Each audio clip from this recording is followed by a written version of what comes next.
Bonjour, bonsoir, écoute dépendre l'ère à laquelle beaucoup l'ande vidéo Oyo Biso Tozali na Kinshasa, la République démocratique du Congo, bande konanga na Pesubino Mbote. Nous allons remercier Bino à chaque fois qu'il y a une bande vidéo pour na Oyo Bozali ko sala pour na Biso, votre fidélité, votre attachement, nyon so bozo sala pour na MKBez, nazali ko remercier Bino. Le toujours, avant de regarder une vidéo, commencez par s'abonner et le Kwaliboso. Yami Balé, commencez par partager, aimer Yango, peut commenter. Donc ce sont des demandes d'Angaï pour na bande Kunanga, pour Nangaï partout à travers le monde. L'actualité est allée dominer dans le Benabino, les luna kozala moi Moukousse, mais je parlerai na exploit Oyo Tobandi ko constaté. Depuis arrivé, il y a président de la République, Nangambo ya Est, il s'est passé beaucoup de choses. Qu'est-ce qui s'est passé réellement sur le plan militaire? Nabokomi ya Fati depuis Azakona. Ndebolobaka TV za radio te bokota la bilili na émission Oyo. Bokomona le combien de groupes armés. Bokomona comment tu bazo ki mazamba bazo komi pes. Boko mona général ndambenda zo bina mabina. Nabisaka bino. Si les histoires ne marchent pas, on doit condamner. Mais si les histoires marchent, il faut appuyer. Netingai, bolanda kingai lobby. Na moni pe batu mingi bakanisaka ke il faut que kaka kwa clamer le pouvoir, ba bengi ngai. Na pesi point davina nga ke Jassim. Likamboleka ki ya mitsuka point de naba député point de benanga clair, je suis contre. Je suis contre pourquoi Nathalie Sakibino que makambo bamboso bakomi ko sala citoyen mboso. Nathalie Sabino que mikole otikoleka comment montoko ki kozala mikole otikoleka awo asimba ki papier alobi ne touche pas mabunda. Lié moko kaka abongwani alongwe kuna azalaki citoyen. Bobi ke vidéo moko boezela ki o liya na yo mela na yo sala na yo ndenge olingi. Ça c'est notre pays. Monto ke ngambo ko leka biso azate. Pona ko redresser miba. Nazo bandele lisusu. Pona ko redresser miba bazo senga 10 millions de dollars. Mais les dupes qu'on donne na ba député, le calcul au basali, on est dans les 27 500 000 dollars. Nako pesa batuana, nako redresser toute une ville qui est par terre, pour nako sunga mboka nini yali malam.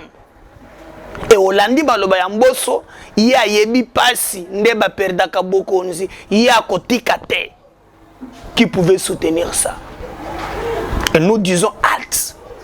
Il a transcendé à l'époque nyos, moboutiste, moséiste, kabiliste, le tshisekediste. Je crois que ça doit s'arrêter. Donc schéma on a boyaki yango et Jassim. Nous pas appeler belé naza contre na yango, c'est la priorité.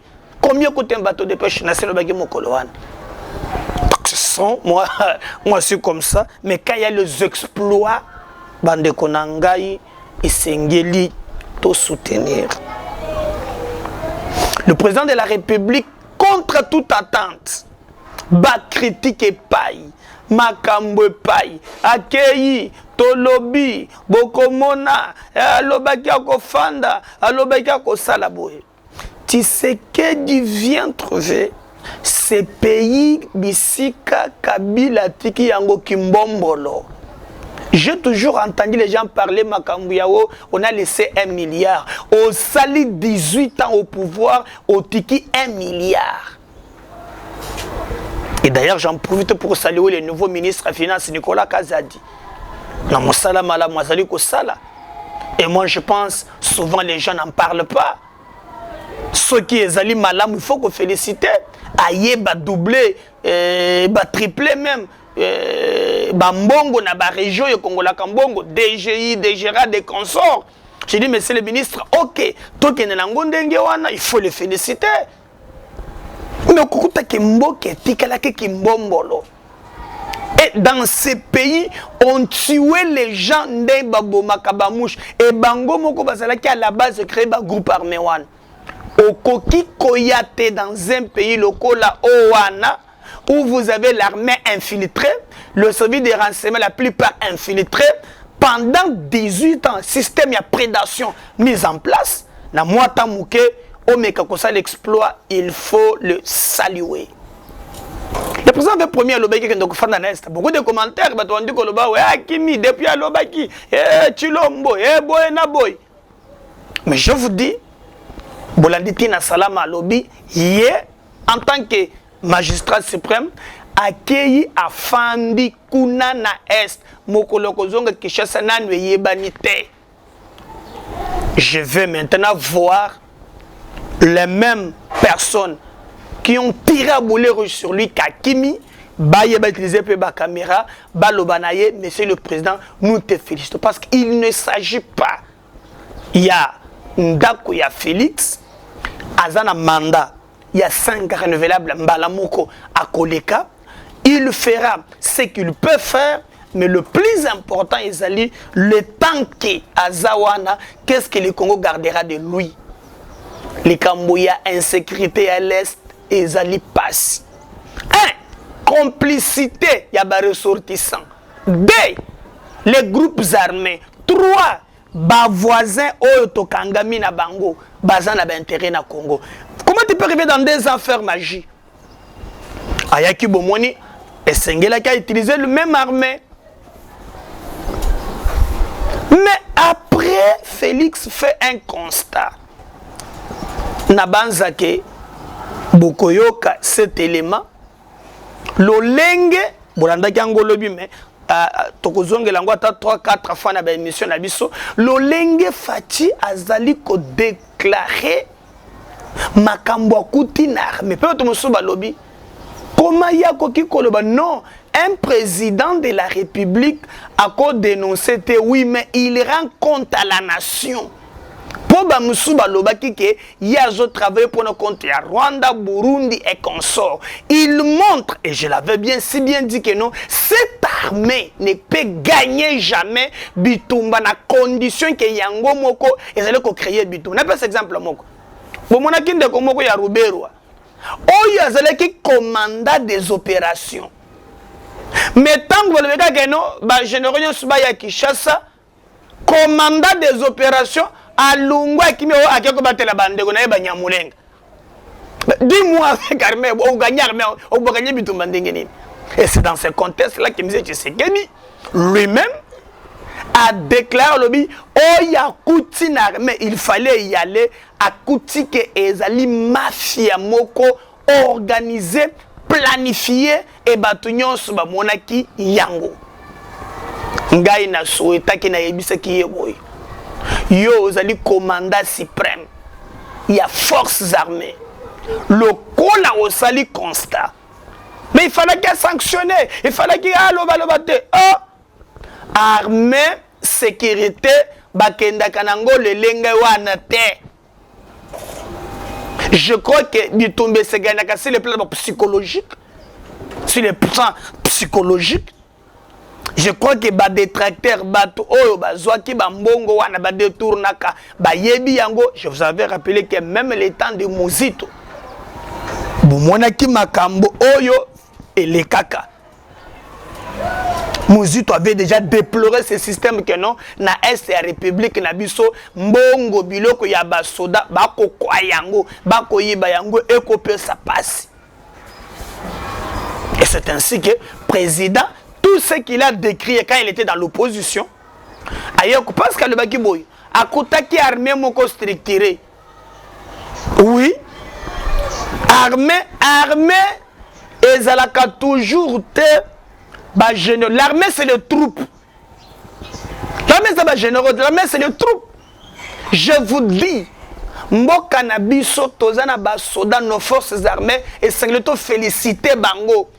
Bako bundela mboka na ba conditions difficiles, le sacrifice mais batouana bazwa confiance à couper samboka. N'armée na biso du temps de Kabila, la plupart ba comment ba konzi ya likolo baza ba rwandais. Zo par exemple moko akendaki na CPS zo samba nini Laurent Kunda Batwari. Général Aou mais Rwanda zo lokaye. À chaque fois que besoin 5 Kabila pour besoin ya paix. Mais yewana un jour général awa ayami kutukinya kinya Rwanda na Rwanda monta livré na CPI. Ça vous dit quelque chose? Alors Félix on dit que non, mafia elekina armée ya kosakanate. Business ya kosakanate. La plupart ya bato soya na Kinshasa immeuble moko azana na kino kishaba la kisakingai. Oh ya général. Yo général okotonga ndako ya 5 niveaux munene boy. Ozimbongo ngo wapi? Et maintenant que Fachi Azakuna a commis comme na ba réalité, ba vérité, makambo zomona kuna soka ya bisibino bondimela ye et j'espère que na makambo mususu vérité désir ne console tokobondango na 2023 maintenant zali kambo ya mabele intégralité ya mabele na biso moi na Congo nyons congolais nyons ozala de père et mère ozala de père et mère te mais oyo likambo Félix akie kotelemisa bandunga so ba waye bele congolais ya solo akopesa ye maboko. Congolais ya sor, Congolais de père et de mère, ata oza de père sa mère, ata de mère soki ndenge nini, mais na likamboyo soki muteme betaka na yebisiyo oza na droit ya ko soutenir yango. Parce que quand le président parle, moi je comprends pas. Discours na ye oya lobi c'est les révoltés batonyons. Balanda ki professeur moko, pasteur moko, je sais pas d'autre un sud-africain ou un ghanéen comme ça. Batendelenga vidéoana où le pasteur à lobby nakati ya armée et sa prophétie bazo préparer un coup d'état et salema na Congo ndenge moko et salema na Mali et salema na Congo ndenge salema na Mali on prépare un coup d'état mais koleka na armée. Et ça parle de l'évangile. Please, somebody should tell the president of DR's Congo that they are planning to overthrow him. S'il vous plaît, que quelqu'un dise au président de la RD Congo qu'il planifie à le renverser. Somebody should tell the president of DRC what? Congo. That's your place. They are planning. You better shine your eye and catch them now. Or else between now and 3 months, it will materialize. Il planifie. Réveillez-vous, attrapez-les maintenant. Ou entre maintenant et 3 mois, ça va se matérialiser. Can somebody listen to me here? Tell the president of Congo they are planning to carry him. They want to carry him. They want to just, like they did the man in Mali, they want to carry him. This is the voice of God. Dites au président de la RD Congo qu'il planifie à le renverser. Ils veulent le faire. Ils veulent faire ce qu'ils ont fait au président malien. Ça, c'est la voix de Dieu. Yeah, he doesn't know me. But hear the voice of the Lord. They're planning. Investigate. Move. You will hear. Shine your eye. For I think God brought you to DRC Congo for a time as this. Mais écoutez la voix de l'Éternel. Il planifie. Faites des investigations. Vérifiez, vous allez écouter. Ouvrez les yeux. Je pense que Dieu vous a amené en RD Congo pour des moments comme ça. I think God has been preparing you for the years to bring you to shake the tables. Now you are there. The devil is not sad. As I'm here, I even hear the voice of the person in charge. Dieu vous a préparé pour des années pour vous amener à secouer les tables. Maintenant que vous êtes là, Le diable n'est pas content.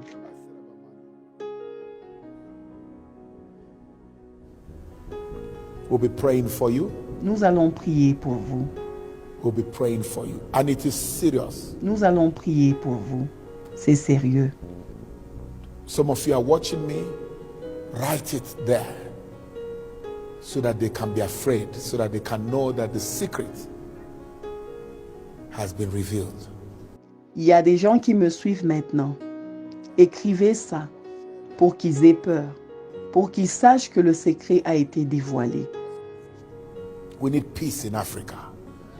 We are tired of bloodshed. We are tired of military juntas, and we are tired of people trying to cause confusion. Nous avons besoin de la paix en Afrique. Nous sommes fatigués de voir le sang couler. Nous sommes fatigués des mercenaires. Nous sommes fatigués des gens qui veulent amener la confusion dans les nations. We'll be praying for you. Nous allons prier pour vous We'll hold you. et vous soutenir. But you are wise. You know what to do. Mais vous êtes sages et vous savez ce qu'il faut faire.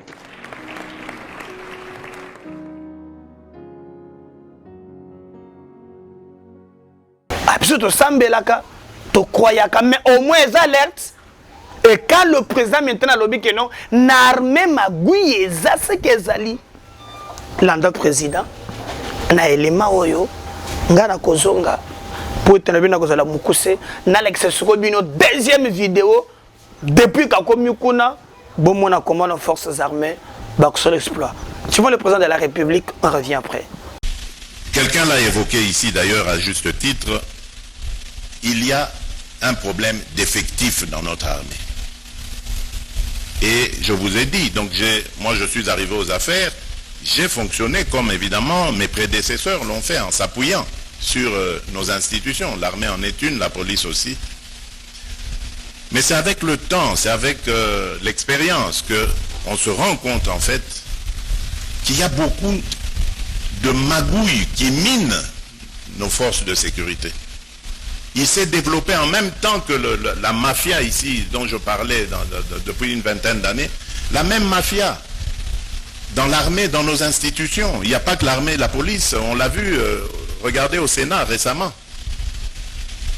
C'est toute cette loi de l'omerta, comme on le voyait dans les mafias européennes, la loi du silence.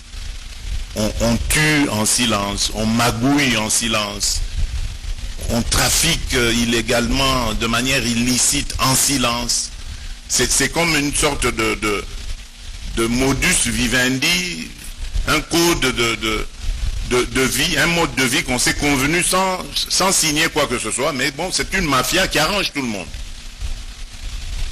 Et c'est ça, en fait, c'est à ça qu'il faut, contre ça, qu'il faut s'attaquer. Voilà pourquoi je disais, attention, c'est pas du jour au lendemain que ça se réglera. Ce sont des habitudes que des gens ont pris. Donc il faut détricoter ça, patiemment, mais fermement, avec énergie. Voilà. Ah, lobby, vous l'avez dit très bien. Il a touché aussi le Sénat. Il a parlé des institutions. Et c'est là où on encourage les chefs. Na Moussala, Oyo, ya Malunga, Zali Kosala, Tolobi, Tozali, Simanabino, Bo Sala, Moussala, Ndenge et Sengeli. Et pour nous, nous pensons que le plus important, les Alimbo Cannabis est gagné. Mais na présence, il y a président Bolandi vidéo. Il y a Tchema na mon côté. Et je vous dis, et qu'on misate, bakobanda, ko sanctionner, ba oyo, ba sali ba mbeba. Ça, je peux vous le dire. Le président n'a pas tout dit. Aïzana makambo boy ko na caméra parce que makambo na armée za somo. Par exemple, Mbongo ebimaka pona 22 000 hommes.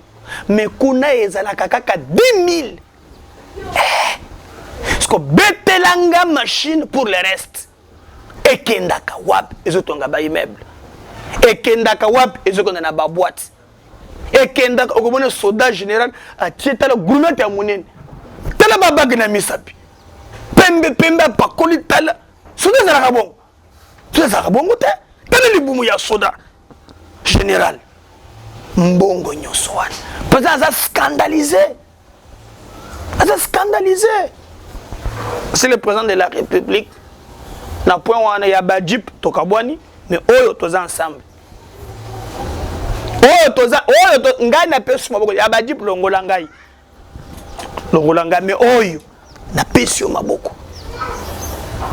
Maintenant traitant la présence a bougé makambo ebele bazobo malisusu te, nous félicitons et puis tolingi tika la libela bongo parce que bazo baza bande kona biso na kolinga vraiment botala maintenant c'est que nos forces armées basali tant que président Zakuna pour président komi lobby akena bunangana asololi na bango ayena ruchuru na masisi afani na yekuna na mone yambaki bana oyo moko bukana ki loboko wat bazubache na avion baye na yeboyi omoniko on peut tout dire mieux vaut voir un président oyo azoyo ka peuple ayoke la ka peuple la mawa aziebi pe kosenga pardon kavori mususu tondisi mandefu ye wana atongi biloko minene ye moko non il faut voir un tel président qui sait écouter azana biloko atondisa ba ferme partout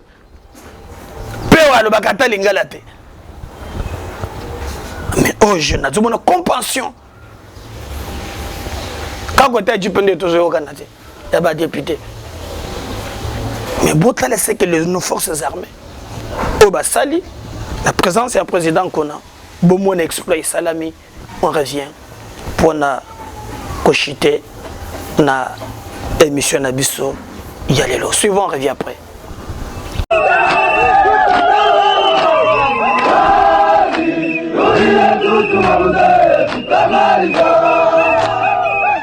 C'est dans sa casquette de gouverneur militaire de province et a aussi en charge les opérations que le lieutenant-général Ndima Kongba Constant s'est rendu ce lundi 21 juin à Kichanga, cité située à cheval entre les territoires de Rutshuru et celui de Massissi, à plus ou moins 120 km au nord-ouest de Goma, pour recevoir des mains du commandant secteur opérationnel Sokola 2 Nord Kivu 73 armes et 134 rendus issus des différents groupes armés dont CMC Nyatura Dedomi, FDLR Foka, Nyatura Bazungu et APCLS de Janvier Karaïre.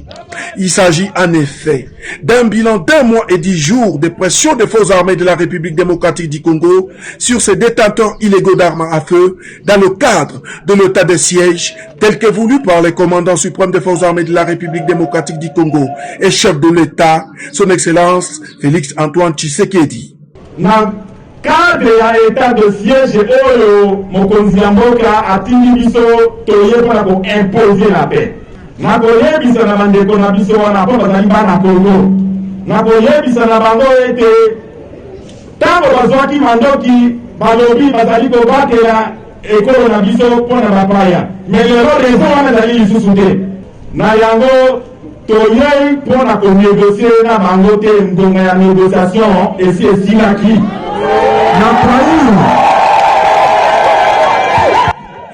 À cet effet, la population de la place, qui a tant souffert du comportement de ces détenteurs illégaux d'armes à feu, n'a pas manqué de mots. Kibandi kimepunguka, peut-être kitaendelea kupunguka. Ile inanifurahisha. Babibi yetu walikuwa na babaka, basika yetu banabapaka, watoto yetu banauawa, banabakata bichwa. Na njo vile ikiwezekana hiki militeri ya kusema njo yenye imekuwa leta ya kuchungulia vyote inaweza wezekana kukata ubaya bwa Kibandi. Mimi nashukuru. Voilà. Moni mabina. Bomoni basoda na biso. Toza na ba force. Exacte que toza non, toza na basoda ya bien. Ya bien. Mais baza na condition ya mabe. Na pas exemple bino moko. Na mboko na biso. Ezalaka na musolo moko oyo babenga solde na bango ebimaka chaque jour $9 comme ba rançon na bango baliaka ekendaka wapi. Yango président lobby. Yaka naka. namonaki dernièrement balobaki o basoda bakendaki na camp bakendaki kokanga bato bafande na baka na désordre tout ça baboucler bango eyebani. Moi je vous dis la vérité, soda a commis qu'on préféré à côté si civil na ndako na ye na camp apesi na ye garantie ya bimi libanda luki moi sac comme moi bâche babeti pembeni, c'est connu. Tant que vous avez des députés, le bis, ça nage entre 50 000, 52 500 qu'on parle. Betelangango, je crois qu'il y a ce cause là où il y a gradé 120 000, 170 $. Nous avons une armée. Et moi, je pense que Bazo méritait soutien à Bisso, ni na Mabondeli, ni na Makambo Mosus. Mbongo na biso ya ramao bazo elela balobi o mbongo to fotaka ya ram bakangiya ya moko na foda ko ma ndo ah non bazo de tourner bakomi ko elela mbongo na biso moko na misu na biso ram yepe na deuxième vague nini corona et c'est la première vague deuxième ram yepe na deuxième vague tant que président lobaki ekitaki moi muke est-ce que la deuxième vague député na jup peuple na ram. Grave, hein? Mboko Congo, député Zana Djup, peuple Naram. C'est grave, c'est grave, c'est grave. Et nous pensons que nos forces armées, regardez, exploit, groupe armé, côté Minduki, mobilisation générale. Chino se besoin récupérer. To kanisiki sur ces points. Motonyos, moi je vous demande, ceux qui ont bandit ko bundisa likambo oyo yonde okosaka bato za ennemi ya Congo. Makambo ya gouvernance, makambo ya bilan, makambo ya oso wana tokosole lango na élection. Mais ce qui concerne bomo ya bande ko na biso, to batela bango na kimia ngai na yo tozana obligation ko soutenir bango. Et sur ces points-là, nous disons, monsieur le président de la République, biso tozali sima pour être aussi de salikambo oyo bande kona biso wana bakufi mingi alors mingi. Moi personnellement na pesio maboko. Regardez comment nos forces armées c'est des exploits. Regardez comment bautele ba territoire botala minduki wana ndenge bazozongi sabotala botala bato bakomi kola la pena kimia bato bakomi ko kende pe bilanga tozo lingeza la précarité même quand le président ne sera pas là éthique à la pona kimia libela nous allons soutenir nos forces armées tous se mobiliser to dere mapinga na biso et tokomisa et mapinga na biso elonga et na bandeli lisusu ofona lobango président kosala kalikambo mokote ba effort na ye pour ezala na exploit et sengeli biso pe biso moko population opposition majorité société civile tout le baliloba moko. D'autres termes toko kabwal. Donnons la paix na bande konomsobana na est. Et monsieur le président de la République, sur ce point, nous tous dans la prière, nous devons Singao président Zakuna, est-ce que zo mona teke ezamala mute et cause la batouana bazo piéger ye alongwa kaka azonga boy. Moi je pense que notre président et l'autre